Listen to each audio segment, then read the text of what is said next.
Bonjour à tous, bienvenue sur ce plateau de KTO pour notre rendez-vous hebdomadaire face aux chrétiens, organisé avec la Croix, avec Radio Notre-Dame et avec le réseau des 67 radios de RCF. Alors nous recevons aujourd'hui Richard Ferrand, député PS du Finistère, secrétaire général de En Marche, c'est-à-dire que c'est l'homme qui fait tourner la machine d'Emmanuel Macron.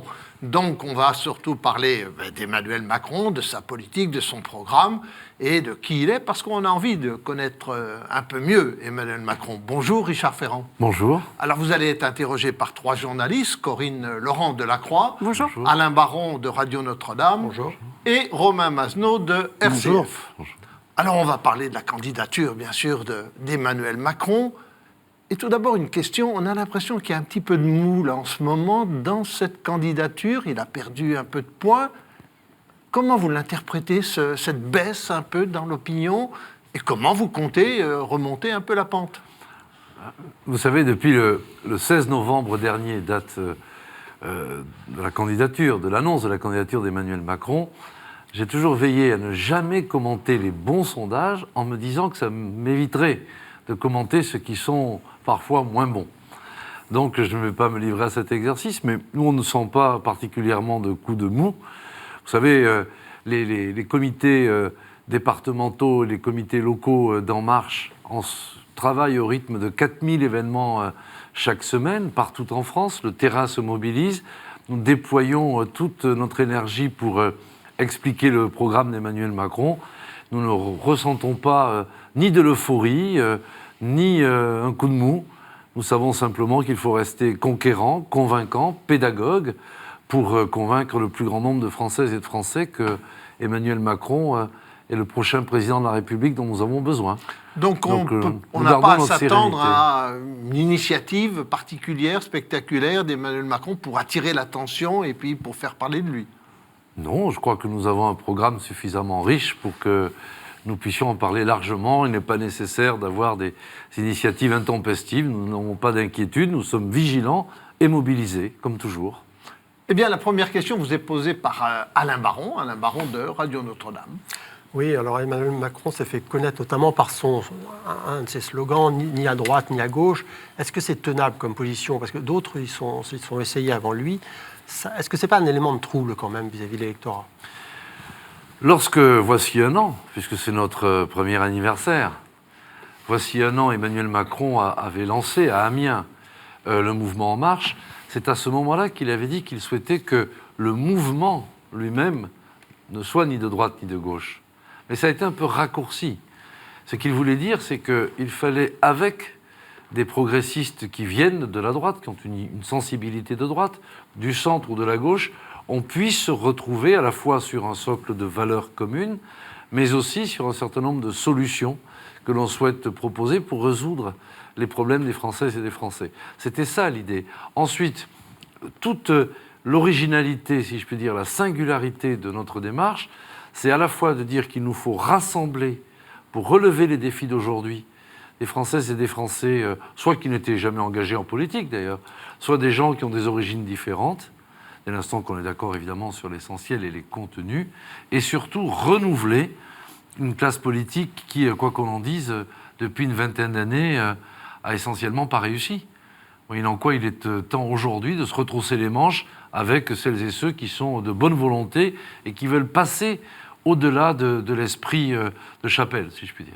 Une question de Romain Masneau de RCF. Romain. L'un des arguments anti-Macron qui monte depuis quelques semaines, c'est que Emmanuel Macron, même s'il était élu, n'aurait pas de majorité à l'Assemblée ensuite après les législatives. Ce que vous voulez, c'est des majorités d'idées différentes selon les projets de loi? Non, d'abord ce que nous disons, c'est que les Françaises et les Français sont cohérents. Nos concitoyens, s'ils choisissent, et c'est leur décision, d'élire Emmanuel Macron à la présidence de la République, eh bien, en cohérence, ils donneront à Emmanuel Macron et surtout à son projet une majorité à l'Assemblée nationale pour le mettre en œuvre. Songez que, si on remonte à 81, de 81 à aujourd'hui, les présidents Chirac, Sarkozy, Hollande et Mitterrand ont toujours eu une majorité. En 81, le Parti socialiste était un parti installé déjà. En Marche, c'est un jeune mouvement qui a 1 an, c'est ça? Oui, mais enfin, notre candidat n'était pas non plus installé depuis très longtemps dans le monde politique. Donc je crois au contraire que l'aspiration au renouvellement, l'aspiration à un changement de pratique, de méthode, un changement des usages, un changement des visages, tout cela va créer la dynamique si, évidemment, Emmanuel Macron est élu président de la République pour qu'on ait une majorité à l'Assemblée nationale. Vous savez, chaque fois, moi je l'ai vécu à chaque élection, les Françaises et les Français sont cohérents. Ils ne vont pas un coup dire « on choisit un président avec tel ou tel projet » et ensuite on ne lui donne pas de majorité, comme ça il ne pourra pas le mettre en œuvre. Ça n'aurait pas de sens. Nos concitoyens sont cohérents. Ils l'ont toujours été. Une question de Corinne Laurent de la Croix. Oui, je reste sur le sujet de la majorité. Dans ce cas, vous situez dans la majorité type 1981, large, majorité absolue donnée au président de la République. Mais vous, qu'est-ce qui vous garantit? Parce que dans ce cas-là, cela veut dire que vous auriez à peu près 300 députés en marche. Qu'est-ce qui vous garantit que dans le recrutement des 400 personnalités nouvelles que vous voulez pousser en avant, vous aurez du professionnalisme et peut-être le renouvellement, c'est pas seulement les personnes, mais la compétence également à l'Assemblée nationale. Oui, d'abord, si vous voulez bien, soyons humbles. C'est le 23 avril que les Françaises et les Français vont décider de qui ils souhaitent voir concourir au second tour. Là, vous me demandez de me projeter sur la majorité à l'Assemblée nationale. Vous savez, ça n'occupe pas tous mes esprits, chaque seconde, chaque jour. Ce sur quoi nous sommes concentrés, c'est sur le projet présidentiel, sur l'élection présidentielle. Moi, j'ai toujours un peu de gêne à envisager l'avenir comme si on gommait des obstacles, si je puis dire, ou du moins les dates les plus importantes, qui sont la mobilisation pour le 23 avril et le rassemblement ensuite pour le second tour. Mais enfin, je ne veux pas me dérober à votre question. Vous savez, l'argument du professionnalisme, je trouve que ce n'est pas un très bon argument. Parce que si les professionnels de la politique avaient été si compétents, si expérimentés, notre pays n'en serait pas là. Par conséquent, ce n'est pas parce que, au fond, une classe politique ne reproduit que des clones depuis un certain nombre d'années, que les partis ne sont plus des lieux où l'on pense, mais des lieux où on fabrique des candidates et des candidats autour au fond d'apprentissage de l'art de mener une campagne électorale, ceci n'a pas réussi à notre pays. Et que ce soit la droite ou que ce soit la gauche, qui d'ailleurs attendent gentiment chaque fois l'alternance pour se succéder les uns aux autres. Ce que nous disons, nous, c'est qu'il est temps que les citoyens, et le nombre de candidatures montre qu'il y a ce réveil citoyen, qu'on ait à la fois des élus de terrain qui ont une expérience de l'action publique, qui puissent devenir parlementaires, mais aussi des responsables associatifs, mais aussi des responsables d'entreprise, des syndicalistes, bref, ce qui fait notre pays et qui doit de plein pied entrer dans la vie politique nationale. Alain Baron, une question. Oui, Alain Baron de Radio Notre-Dame. M. Macron dit toujours qu'il veut rompre avec les politiques, enfin les pratiques anciennes. En même temps, son projet présidentiel est soutenu par des gens aussi différents que M. Madeleine ou Robert Hue. Ça fait un peu partie attrape-tout quand même, un peu, non? Je comprends cette remarque. D'abord, il faut nuancer. M. Madeleine a dit en 2 lignes et demie dans Le Point qu'il trouvait que ce que nous proposons comme évolution de notre système de retraite était opportun. Alors, je ne sais pas si ça vous soutient, mais en tout cas, il a fait cette remarque. Quant à M. Hue, il a dit également qu'il considérait que sur l'ensemble des projets présidentiels, c'était celui d'Emmanuel Macron qui lui paraît le plus adapté aux défis de notre temps. Bien. Mais une fois encore, soutenir ne signifie pas infléchir. Ce n'est pas parce qu'on vient apporter son soutien qu'on vient faire la loi. Nous, notre cap, il est clair, notre programme, il est clair. Ce n'est pas un programme de M. Madeleine, ni même de M. Hue. Mais qu'ensuite, quand nous disons il nous faut rassembler, nous n'allons pas commencer par claquer la porte au nez à celles et ceux qui disent écoutez, finalement, ce que vous proposez, c'est la bonne démarche. Et il faut bien comprendre que nous avons notre cap, nous sommes heureux de rassembler, car au fond, gagner une élection en démocratie, c'est obtenir une large majorité. Donc, on ne fait pas le tri dans les urnes. On ne dit pas, celui-ci, il n'est pas de mon bord ou de notre, on constate le résultat. Eh bien là, des personnalités, certes connues, se prononcent, c'est très bien.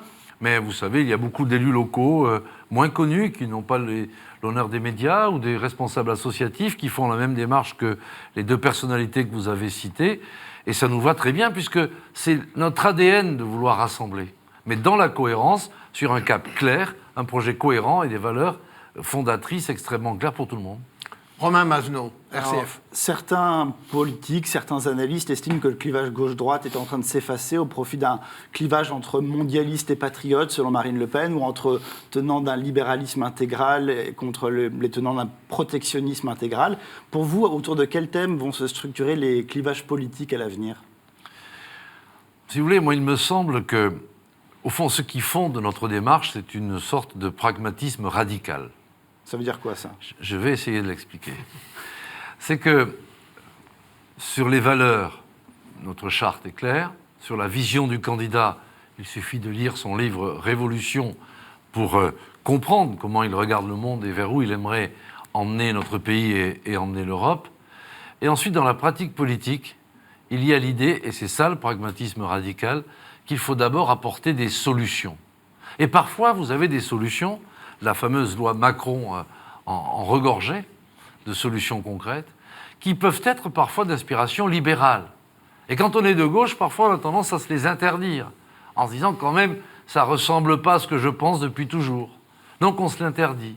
Et puis quand on est plutôt de droite, et qu'il faut prendre une solution dirigiste, étatiste, on va dire, eh bien on rechigne, parce qu'on se dit, quand même, je suis plutôt libéral, moi, dans ma famille, c'est comme ça. Et c'est ainsi que l'on constate des inhibitions politiques, si je peux appeler ça comme ça, qui, jointes à des esprits de clan, font qu'on ne choisit pas la solution qui serait la meilleure, sous prétexte qu'elle serait d'inspiration non familière. Eh bien, nous, ce que nous disons, c'est qu'il faut trouver des solutions. Si vous prenez la loi Macron, lorsqu'on a libéralisé les lignes régulières de cars pour faciliter la mobilité sociale, on a dit, mais c'est très libéral, c'est une atteinte à la SNCF. Ben non, c'était juste un moyen de permettre à 6 millions de Français depuis de se déplacer et à meilleur coût et de créer des emplois. Lorsque nous avons dit qu'il faut que les entreprises puissent se prêter de l'argent entre elles, dès l'instant qu'elles ont des rapports d'affaires, parce que parfois les banques ne suivent pas, eh bien nous avons enfoncé un coin dans le monopole bancaire en France. Lorsque nous avons raccourci, sans qu'il y ait d'ailleurs une demi-heure de manifestation, les délais dans les procédures prud'homales, c'est parce qu'il fallait répondre à ce besoin d'avoir des réponses rapides lorsqu'il y a un conflit entre un salarié et un employeur, et que le salarié comme l'employeur, il a envie que ce soit réglé assez vite, quoi, que ça ne traîne pas. Donc c'est ça ce que j'appelle le pragmatisme radical, c'est ne pas s'embarrasser de préjugés lorsque, pour régler un problème, il faut choisir une solution. Ensuite, il ne s'agit pas tant d'opposer le protectionnisme au libéralisme échevelé. Moi, vous savez, Emmanuel Macron, dans son livre, est un des rares qui fait une dénonciation de ce capitalisme sauvage, qui est finissant d'ailleurs dans ses excès. Et ça, personne n'a pris le temps de le lire, sans doute. Ce qui fait qu'on dit le libéral, le libéral, le libéral. Mais lisez la critique qu'il fait des débordements de notre système aujourd'hui. Non, l'idée, c'est qu'il faut se placer dans une perspective où à la fois on s'investit sur l'Europe, qui est le territoire de souveraineté de bonne échelle pour notre avenir, qu'on régule les excès du libre-échange pour peser sur les équilibres du monde face aux géants russes, chinois ou américains. Et ce que l'on dit, c'est qu'à une époque des échanges, le repli nationaliste, le protectionnisme imbécile. Comment voulez-vous ? Moi, je suis d'une circonscription, on exporte 500 000 tonnes de poulet par an à l'Arabie Saoudite, dans le Finistère, l'entreprise Doux à Châteaulin. Si demain on ferme les frontières, qu'est-ce qu'on va aller expliquer à toute la filière avicole et à l'ensemble des salariés de ce groupe ? Qu'est-ce qu'on va dire à ceux qui fabriquent les Airbus si on ferme nos frontières ? Ça n'a pas de sens. Ça n'a pas de sens. Notre économie, qu'elle soit agricole, qu'elle soit de haute technologie, est évidemment tournée vers l'exportation. Par conséquent, le repli sur soi, c'est le racornissement des esprits, c'est le nationalisme. Le nationalisme, c'est la guerre et c'est la ruine parce que ça diminue les échanges. Donc ce que porte Mme Le Pen est le danger absolu pour notre société et pour l'avenir de nos enfants. Une question de Corinne Laurent, La Croix. Oui, vous avez défini les principes. Quel serait le triptyque de réforme que vous mettriez en avant projet de M. Macron, et en particulier pour répondre à la question du chômage de masse? Alors, la philosophie générale, au fond, c'est de dire il faut libérer plus pour protéger mieux. Je sais, ça fait un peu slogan, mais ça résume assez bien, si vous voulez, ce que notre projet économique et social. Alors, la première chose, c'est de dire il faut poser en principe que le travail doit rapporter plus. Et pour tous ceux qui travaillent, qu'ils soient agriculteurs, qu'on leur paye le juste prix, et qu'on revoie toutes ces répartitions de chaînes de valeur, enfin de marge entre les distributeurs, les transformateurs et les producteurs. Ça veut dire aussi que l'on souhaite alléger le coût du travail pour l'employeur, mais aussi pour les salariés. Lorsque l'on dit que l'on va supprimer les cotisations chômage et maladie, ça fait 3,1% pour les salariés, et que nous souhaitons qu'on passe d'un système d'assurance chômage à un système d'allocation universelle du chômage. Pourquoi ? Pour que des gens qui ont envie, qui sont salariés, mais qui se disent « tiens, je pourrais me lancer dans un commerce ou dans telle ou telle initiative », parfois ils ne le font pas, parce qu'ils se disent, au fond, si j'échoue, je n'aurai pas de filet de sécurité. Donc nous voulons un filet de sécurité pour tous, une fois tous les 5 ans, y compris pour les démissionnaires, pour fluidifier, au fond, les rapports dans l'entreprise, mais aussi pour permettre plus d'initiatives. Nous voulons introduire aussi ce que nous avons appelé le droit à l'erreur. Le droit à l'erreur, c'est que vous êtes artisan peintre, vous avez 2 compagnons, un jour vous avez un contrôle URSSAF et soudain on vous dit que vous vous êtes trompé sur telle ou telle chose, on remonte sur 3 ans et ça vous fait une grosse somme d'un coup à payer et ça peut très bien vous fragiliser. Pareil sur les contrôles de normes pour les agriculteurs. Le droit à l'erreur, c'est quoi ? C'est que dès l'instant que l'on n'est pas de mauvaise foi, eh bien il faut passer d'une administration de sanctions à une administration de conseil. Ça signifie que lorsqu'on vient vous contrôler, on vous dit quelles erreurs vous avez commises, on vous demande évidemment de les corriger, mais on ne vous sanctionne pas tout de suite. Et croyez bien que, y compris pour les fonctionnaires, cela va valoriser leur travail et améliorer le rapport entre l'administration et les acteurs économiques. Car parfois on peut faire des erreurs sans être un tricheur. Donc ce sont ces rapports que l'on souhaite modifier. C'est aussi sur le droit du travail. Ce que nous voulons, c'est que les discussions se fassent au niveau de l'entreprise ou de la branche, et pas par la loi systématiquement. La loi, c'est l'ordre public social, la branche, c'est les accords et les négociations, et dans l'entreprise, c'est au plus près du terrain. C'est aussi cela que nous voulons pour dynamiser notre économie. Merci Richard Ferrand de ces explications, un peu de pédagogie, ça fait du bien. Nous allons marquer une courte pause dans ce Face aux chrétiens et nous nous retrouverons donc avec vous, avec Richard Ferrand, député du Finistère, député socialiste et secrétaire général de En Marche, le mouvement d'Emmanuel Macron. À tout de suite.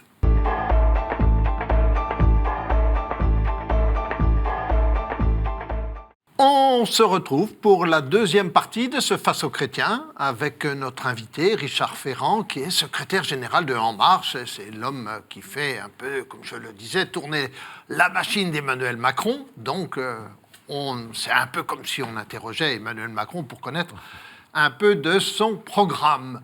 Il est interrogé par 3 journalistes, Corinne Laurent de La Croix, Alain Baron de Radio Notre-Dame et Romain Masneau de RCF. Alors on va parler un peu plus d'économie, on va parler d'Europe, savoir quelle Europe Emmanuel Macron nous propose. Mais tout d'abord, Richard Ferrand, je voudrais revenir sur un point. Vous disiez tout à l'heure qu'avec son livre, les gens ne connaissent pas suffisamment Emmanuel Macron. J'ai lu le livre. Et j'ai encore, comme beaucoup de Français, un certain nombre de doutes parce qu'il y a des critiques qui sont très originales. Et puis, il manque souvent un peu de propositions et on ne sait pas qui il est. Et sur un point très précis, je voudrais vous demander en quoi la présidence d'Emmanuel Macron sera très différente de celle, j'allais dire, de son mentor pendant une période, à savoir François Hollande. On dit que c'est quand même l'héritier de François Hollande. Que répondez-vous ? Emmanuel Macron n'est l'héritier de personne. Voilà quelqu'un qui a démissionné parce qu'il avait des divergences de fond sur la politique qui était menée par le président Hollande. C'est quelqu'un qui a pris l'initiative de créer son mouvement, un mouvement en tout cas. Il a démissionné de la fonction publique. Il a proposé un rassemblement de personnes d'origine différentes, comme je le disais tout à l'heure, des progressistes qui viennent de différents horizons, et il veut porter jusqu'à son terme un profond renouvellement des pratiques, des usages, et il a des choix économiques et sociaux tranchés. Si ça, ce n'est pas radicalement différent de ce que nous venons de vivre, non seulement pendant les 5 dernières années, mais pendant les 20 dernières années, je ne sais pas ce qu'il vous faut. Bon, alors on verra peut-être ça sur le terrain. La première question pour cette deuxième partie vous est posée par Corinne Laurent de La Croix. Corinne. Oui, Benoît Hamon, le candidat du Parti socialiste, propose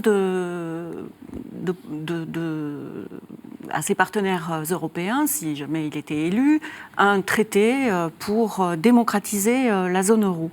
Quelle est l'idée phare d'Emmanuel Macron pour essayer de relancer l'Union européenne ? D'abord, il faut être au clair là-dessus. Nous, les Français, nous avons souvent eu tendance à imaginer que l'Europe, ce pourrait être la France en grand. Et ce serait bien si tous les Européens étaient comme nous. Ben non, l'Europe, c'est pas ça. L'Europe, d'abord, pour nous, Français, il faut bien le comprendre que la force, notre souveraineté passe par une meilleure intégration européenne. C'est plus d'Europe dont nous avons besoin. Et nous avons sans doute fait une erreur historique. C'est que nous, les Européens, nous avons laissé la critique des dysfonctionnements de l'Europe à ceux qui étaient anti-européens. De sorte qu'ils se sont appropriés les dysfonctionnements de l'Europe, lui ont imputé tous les malheurs, sans jamais, au fond, mettre en lumière ce qui est profitable dans l'Europe. Et on n'a pas assez contribué à améliorer l'Europe telle qu'elle fonctionne, et parfois elle fonctionne mal. Mais souvenez-vous, avant l'euro, nous étions dans un état de vassalité face à la Bundesbank, lorsqu'il fallait de manière régulière dévaluer la monnaie. Et on voyait les présidents français, le chancelier allemand qui se rencontraient, puis on sortait avec moins de 2%, plus de 2% de réévaluation, etc. L'euro est devenu aujourd'hui un instrument à la fois de souveraineté et de stabilité. Donc nous, l'Europe que nous voulons, c'est d'abord une Europe de la sécurité. Car les frontières aujourd'hui sont européennes. Donc, nous disons qu'il faut doter l'Europe de moins 5000 personnels pour garder les frontières de Schengen et les gardes-côtes. Nous disons aussi qu'il faut une Europe de la croissance en créant un budget de la zone euro qui soit, au fond, qui ait 3 fonctions qui sont liées aux investissements d'avenir, à l'assistance financière d'urgence, mais en même temps aussi pour être capable de répondre aux crises économiques que nous avons connues. Nous voulons aussi une Europe qui soit un peu réactive face au dumping international. Regardez Emmanuel Macron quand il était ministre de l'économie. Il a dû se battre pendant des mois face à l'acier chinois qui était massivement importé de manière scandaleuse, en violation de bien des règles, sous forme de dumping. Les Américains, ils ont mis 1 mois pour augmenter de 500% les droits de douane. Nous, on a mis des semaines et des mois pour les augmenter de manière bien moindre. Donc, cette Europe passoire-là, c'est pas possible. Il faut une Europe qui soit plus forte, donc plus convergente. Une Europe aussi pour relever les grands défis. Comment voulez-vous que ce soit à l'échelle d'un seul pays qu'on relève les défis de la transition écologique ou le grand défi du numérique ? Donc c'est la bonne échelle pour relever nos grands défis, c'est l'Europe. Mais alors évidemment, il faut une Europe qui soit largement plus tonique, largement plus musclée, plus réactive, moins bureaucratique. Donc pas à 27. Donc ça passe justement par une Europe du volontariat. C'est-à-dire qu'on ne va pas attendre qu'il y en ait 27 qui se mettent d'accord pour avancer. Parce que là, on a compris, on n'avance pas. Donc il faut que le noyau dur se reconstitue pour avancer plus vite. Mais à ce moment-là, il faut que nos politiques fiscales, économiques et sociales convergent et que l'on puisse avancer. Et ceux qui voudront venir, ils viendront. Mais il faut cesser d'élargir, il faut approfondir et redonner des bases fortes au noyau dur de l'Europe, de celles et ceux qui veulent se mettre ensemble pour que l'Europe devienne une réalité plus agréable et porteuse d'avenir. Après ce plaidoyer sur l'Europe, Alain Baron, une question, ça va être compliqué. Sur l'Europe, toujours, beaucoup d'observateurs ont poussé des cris d'orfraie quand les Britanniques ont voté la sortie de l'Union européenne. Est-ce que finalement, ce n'est pas une clarification, le Brexit, puisque c'est comme ça qu'on le nomme ? Écoutez, en tout cas, c'est une décision du peuple britannique, dont on nous dit à tort, car j'entends notamment Mme Le Pen dire regardez, on avait annoncé la catastrophe, il ne se passe rien. Oui, évidemment, le Brexit n'a pas encore eu lieu. Il y a le vote qui a eu lieu, mais pas le Brexit.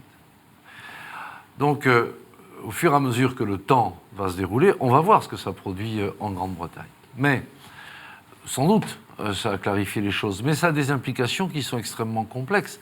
Et la négociation du Brexit va être un exercice très, très difficile. Il y a des enjeux de coopération militaire, mais il y a aussi d'autres enjeux. Vous savez, récemment, j'étais au Guilvinec, pardonnez-moi de parler de ma Bretagne, avec Emmanuel Macron. Les pêcheurs, quand ils nous ont reçus dans leur salle de réunion, qu'est-ce qu'ils nous ont montré? Ils nous ont montré les zones de pêche au large des côtes britanniques qui font qu'ils vont pêcher et donc faire leur travail et vivre de cela. Si on était dans un Brexit sans aucune négociation et que soudain on dise ces eaux ne sont plus accessibles, qu'est-ce qui se passe pour la pêche française et pour la pêche bretonne? Donc vous voyez bien que le Brexit, c'est pas simplement je m'en vais, salut, à la prochaine. Non, c'est pas ça. Il faut qu'on regarde ensemble comment vont s'organiser les coopérations futures entre notre pays, mais aussi entre la communauté européenne et la Grande-Bretagne qui a souhaité sortir. Mais la Grande-Bretagne, comme nous, avons intérêt à trouver un cadre de coopération rénové, puisqu'il faut respecter la décision du peuple britannique, évidemment, mais qui veille à ce que ça ne se fasse pas au détriment de tous les peuples d'Europe. Donc, chantier extrêmement difficile, lourd et long. Une question maintenant de Romain Masneau de RCF. Romain. Vous voulez un parlement de la zone euro, un ministre de l'économie et des finances de la zone euro. Franchement, il y a déjà un président de la Commission, un président du Conseil, une chef de la diplomatie européenne, un président du Parlement. Est-ce que c'est en rajoutant une strate supplémentaire à ce millefeuille auquel plus personne ne comprend rien, qu'on va redonner de la lisibilité au projet européen ? Vous avez raison, que si on rajoute une couche de confusion, ça ne va pas aider à voir mieux. Alors comment faire en sorte pour simplifier? Est-ce que l'urgence, c'est pas de simplifier, plutôt que de rajouter des choses? Il faut faire les deux. C'est-à-dire qu'il faut simplifier et réorganiser. D'abord, faire en sorte que le pouvoir du Parlement européen augmente. L'Europe mériterait un Parlement de plein exercice. Mais si l'on veut que les Françaises et les Français puissent percevoir ce qu'est l'action publique européenne, si je puis dire, eh bien, il faut que ce soit clairement lisible à travers un budget commun, à travers des règles communes et que progressivement, l'intégration européenne avance. Mais il nous faut faire une critique de cette Europe, rouvrir les débats par des conventions démocratiques dans chacun des pays membres, pour qu'il y ait un réveil européen. Comme En Marche, nous avons suscité un réveil citoyen.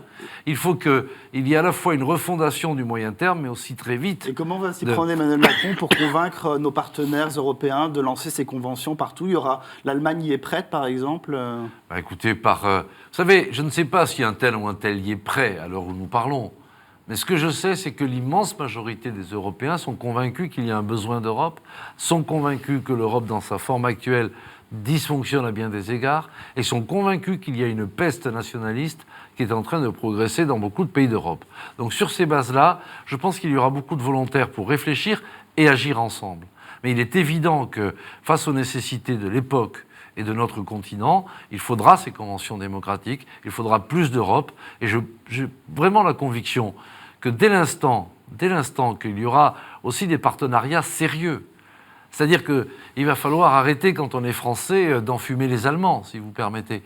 Depuis Jacques Chirac, on leur explique, Sarkozy et François Hollande compris, que finalement, bien sûr, on s'engage à respecter un certain nombre de disciplines budgétaires, mais que finalement, on ne le fait pas. Parce que c'est comme ci, parce que c'est comme ça, que l'on va réformer un certain nombre de choses, mais que finalement, on ne le fait pas. Et donc, il y a une grande méfiance. Donc, restaurer la confiance, déjà, au niveau de l'axe franco-allemand, pour permettre que la force de frappe en matière d'investissement, qui repose sur les excédents allemands et sur la capacité d'agir de la BCE, si on veut relancer vertueusement cette mécanique, alors il faut que l'on redevienne des vrais partenaires qui ne trichent pas, qui soient en sincérité et qui avancent d'un même pas. Une question maintenant de Corinne Laurent de la Croix. Oui, je voudrais faire le lien entre un sujet d'actualité, la guerre en Syrie, un nouvel usage des armes chimiques sur le terrain, et l'Union européenne, collectivement aphone. Je souhaiterais savoir, la France, après le Brexit, la Grande-Bretagne sort, la France va rester le seul pays en capacité militairement d'agir à l'extérieur avec un budget déterminé. Qu'est-ce que la France doit insuffler comme initiatives pour que, enfin, une Europe de la défense se construise? D'abord, comme je le disais tout de suite, le Brexit n'implique pas que cessent les coopérations militaires entre la Grande-Bretagne et la France.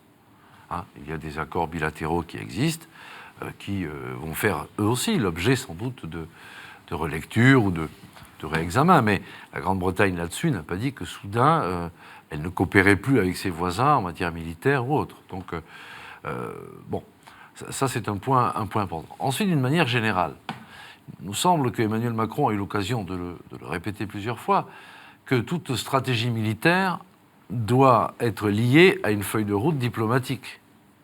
Les deux sont liés.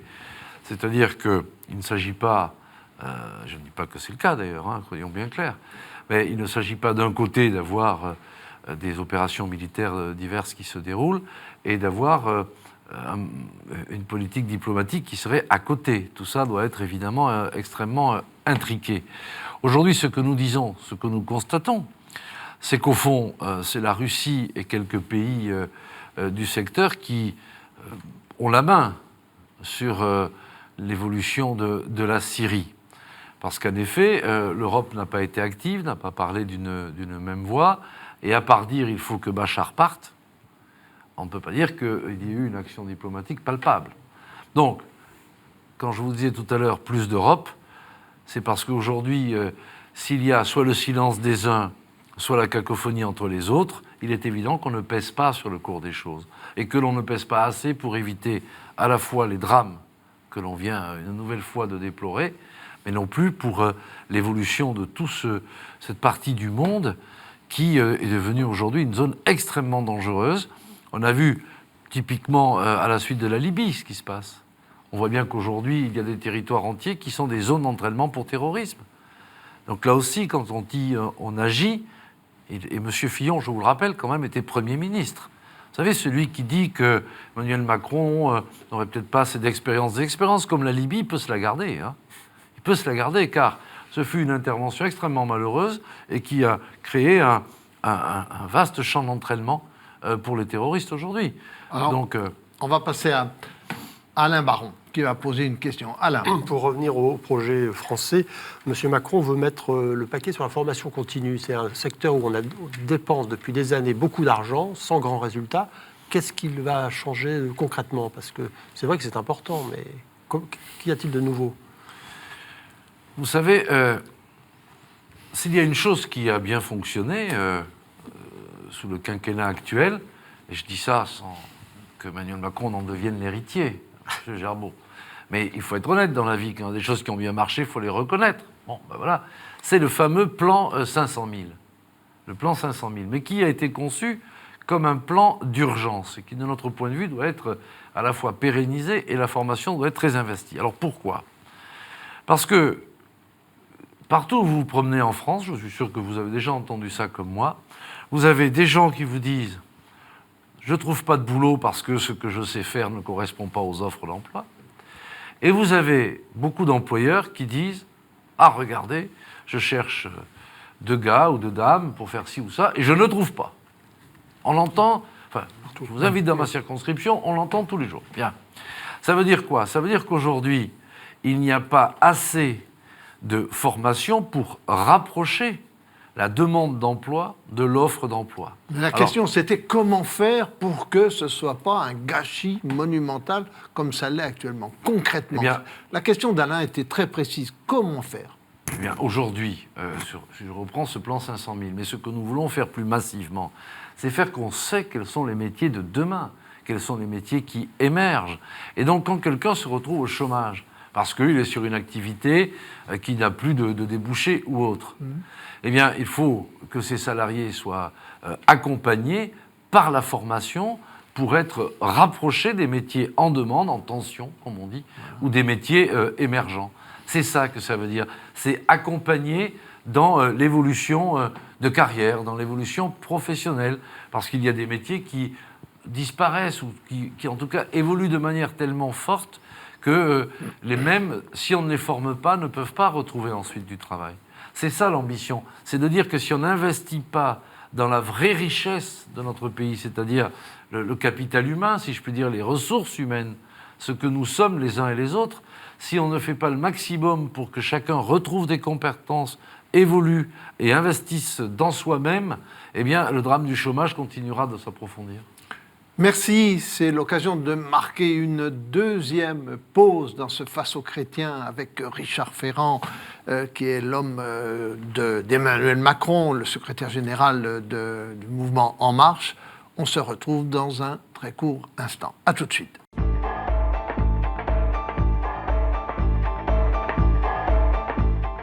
On se retrouve pour cette troisième et dernière partie de Face aux chrétiens avec notre invité Richard Ferrand, secrétaire général du mouvement En Marche, le mouvement d'Emmanuel Macron. Il est interrogé par 3 journalistes, comme d'ordinaire, une de La Croix, Corinne Laurent, de Radio Notre-Dame, c'est Alain Baron, et de RCF, c'est Romain Mazneau. Alors on va parler des questions de société, mais je voudrais revenir sur un point, parce que nous avons évoqué un peu l'économie tout à l'heure, à savoir qu'est-ce que vous allez faire de l'ISF, parce qu'il y a des grands débats entre les candidats, est-ce qu'il faut maintenir cet outil ou pas? Qu'est-ce que vous allez en faire, vous? Le problème numéro 1 de notre économie, c'est l'insuffisance de l'investissement. Pour l'investissement public, le programme d'Emmanuel Macron prévoit un effort de 50 milliards sur le quinquennat d'investissement public. Pour renforcer l'investissement privé, nous faisons 2 choses. Nous diminuons l'impôt sur les sociétés de 33 à 25%, ce qui est à peu près la moyenne européenne. Et surtout, nous souhaitons que l'ISF, au fond, on sorte de l'ISF tout ce qui concerne l'économie productive.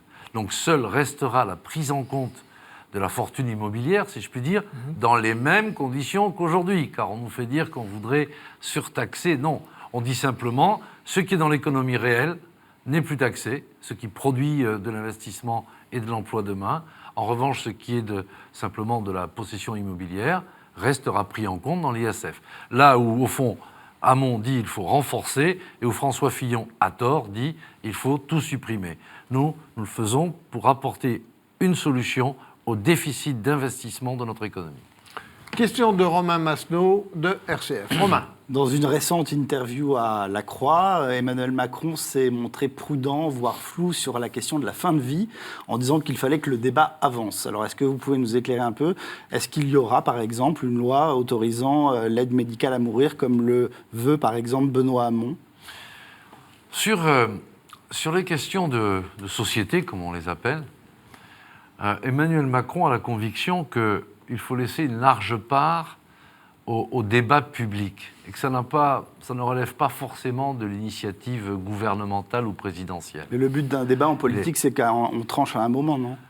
Oui, évidemment. Mais si vous voulez, souvent, comment ça se passe? Moi, j'ai une modeste expérience de député, c'est mon premier mandat.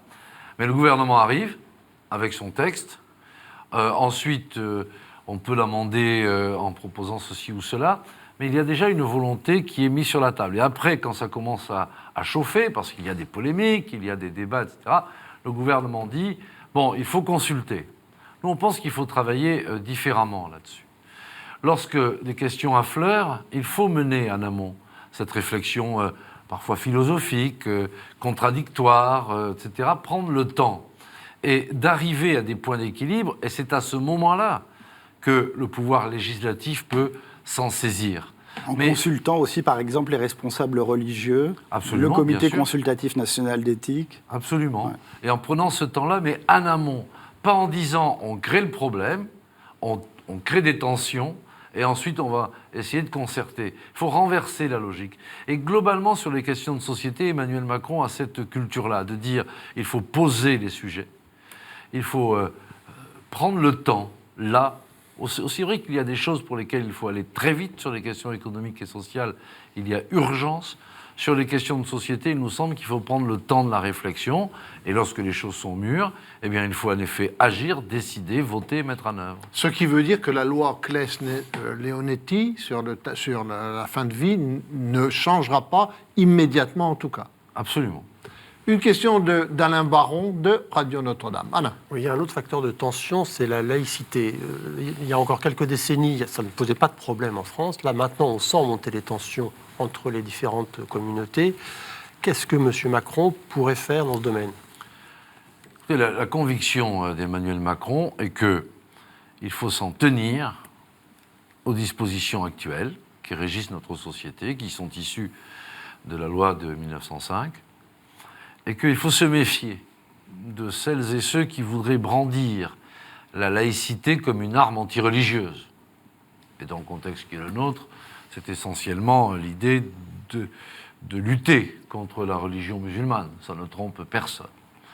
Et nous pensons aussi qu'il ne faut pas aller vers des débats qui peuvent incendier la société alors qu'ils recouvrent des réalités anecdotiques, type Burkini, qui relève, au fond, c'est pas une question religieuse, c'est une question d'ordre public pour le coup. Donc les maires ont des compétences, ils prennent des décisions qui ensuite peuvent être contestées devant les tribunaux, mais l'idée c'est de rester dans le cadre apaisé qui est le cadre aujourd'hui en vigueur. Ce n'est pas d'aller plus loin que cela.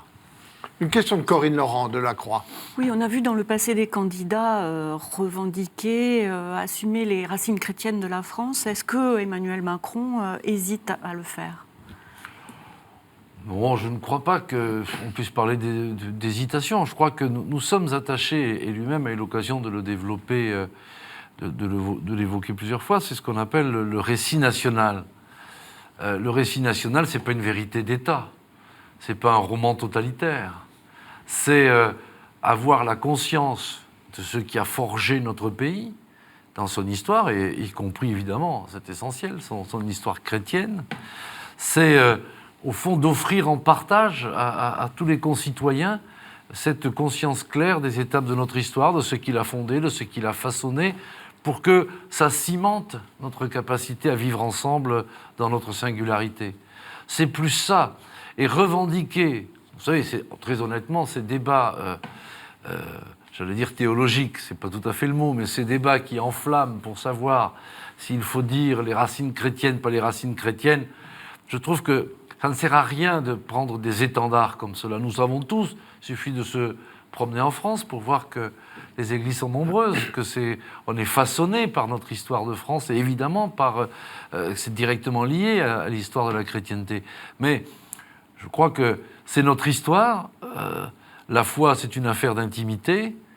Et ensuite, il faut vivre avec d'autres qui aient simplement aussi en partage la conscience de notre histoire. C'est ça l'enjeu. Ce n'est pas d'en faire une vérité politique. Il n'y a rien de pire que ça. Une question de Romain Masneau, de RCF. Je voulais revenir à l'islam quand même, parce que c'est une question qui interroge profondément notre société. Deux questions. Est-ce que, d'abord, on entend beaucoup de politiques dire qu'il faut fermer toutes les mosquées salafistes. On a l'impression que c'est pas si facile que ça à faire. Comment faut-il s'y prendre? Et deuxième question, est-ce que on peut assurer le financement des lieux de culte pour les musulmans en coupant les financements des puissances étrangères? Comment on s'y prend? Alors, deux choses là-dessus. Ce que nous disons, c'est qu'il faut dissoudre les associations, quelles qu'elles soient, du reste, qui portent des idéologies ou des propositions qui sont clairement attentatoires à nos règles fondamentales, républicaines et de liberté. Et donc, des associations, qu'elles soient religieuses ou pas. Il y a des associations d'extrémistes qui ont pu être dissoutes par le passé. Il faut donc dissoudre ces associations-là. Ensuite, vous posez la question du financement des lieux de culte musulmans. Alors, si ma mémoire est bonne, c'est Jean-Pierre Chevènement qui, le premier, avait posé cette question. Dominique de Villepin, ensuite, avait repris ça lorsqu'il était ministre de l'Intérieur, en disant que la France romprait avec son principe de laïcité actuellement en vigueur si c'était des fonds publics qui venaient en quelque sorte construire... Mais alors du coup, l'argent des fidèles suffit Non. Très honnêtement, je pense que typiquement là-dessus, on n'a pas encore trouvé la bonne solution. Je crois qu'on peut le dire comme ça, même si des communes aujourd'hui accompagnent des projets qui permettent de se développer les conditions de culte convenables. C'est le cas à Bordeaux, ça a été le cas à Strasbourg, dans différents lieux de la région parisienne. Bon, je crois que moins des puissances étrangères viendront se mêler de cela, mieux c'est. Une question d'Alain Baron, de Radio Notre-Dame. Alain. Oui, M. Macron qui veut rassembler au-delà des clivages, a eu des paroles un peu malheureuses quand il est allé en Algérie sur la colonisation. Alors, il est revenu un peu dessus, mais pour vous, c'est une boulette, ça, c'est un petit dérapage, ou c'est... Comment Non. vous l'interprétez? Vous savez, vous faites allusion à la phrase la colonisation fut un crime contre l'humanité. Voilà, Hein, c'est bien cela. c'est bien ça. Je crois que le souci d'Emmanuel Macron est que l'on purge définitivement, si je peux dire ça comme ça, les mémoires.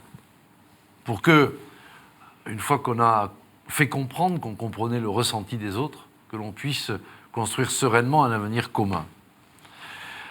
C'est le premier point. Le second point, il y a un paradoxe à la polémique qui a eu lieu. C'est que lorsque le gouvernement Fillon a fait adopter dans notre code pénal la définition de ce qu'est un crime contre l'humanité, en reprenant les dispositions de la Cour pénale internationale, il a clairement indiqué que la soumission d'un peuple par un autre relevait de cette catégorie. Donc j'ai envie de dire que parce que M. Fillon a fait adopter une loi, Emmanuel Macron, dans son expression, avait juridiquement juste.